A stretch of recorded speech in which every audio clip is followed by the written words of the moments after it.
proved everybody wrong. He came back. Yes, every time. اب بات آپ یہ دیکھیں کہ بات یہ نہیں ہے کہ وہ آدمی NRO چاہتا ہے, چاہتے کچھ اور لوگ ہیں. آپ یہ نوٹ کیجئے, ایک تسلسل میں نوٹ کیجئے کہ جہاں دوسرے لوگوں کے کیسز جو ہیں ان کی سال میں 2 ہیئرنگز ہوتی ہیں, التوا کا شکار ہیں. نہیں, ان کی کتنی ہوئی, 100, 120, 110.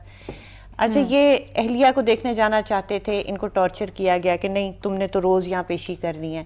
وہ ایک ذہنی جسے کہتے ہیں نا جنگ جاری تھی کہ یہ گیو اپ کر دے اور چلا جائے کسی سے, وہ نہیں گیا. اچھا, پھر وہ جب فائنلی بیگم کلثوم کوما میں گئی ہیں اور یہ وہاں تھے, انہوں نے وہاں سے کہا کہ ویٹ کرو, میں آؤں گا عدالت میں, سنوں گا اپنی سزا.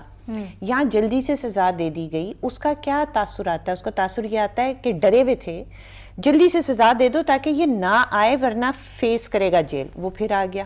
بھائی وہ NRO کرنے آیا تھا, اب وہ جیل بیٹھا ہوا ہے. اچھا, اب وہ پیمز میں کہہ رہا ہے بھائی میرا بنیادی علاج ہو گیا, مجھے واپس اڈیالہ لے کے جاؤ. یہ کہتے ہیں نہیں ہم آپ کو باہر بھیجیں گے.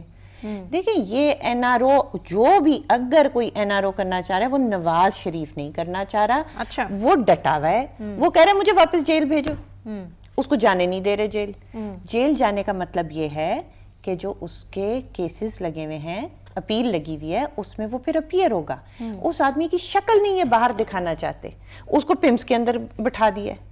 اب ان کا ہو گیا ہے, پتہ لگ گیا ہے کہ خدا نخواستہ ہارٹ اٹیک نہیں تھا. تو یہ NRO کی باتیں احمقانہ ترین ہیں.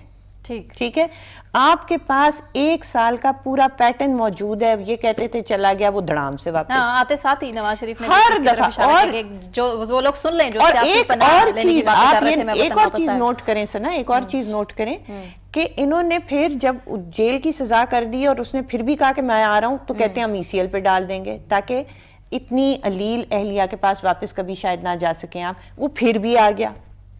وہ نہیں مانگ رہا. اتنا تو ہر صاحب عقل کو کلیئر ہونا چاہیے.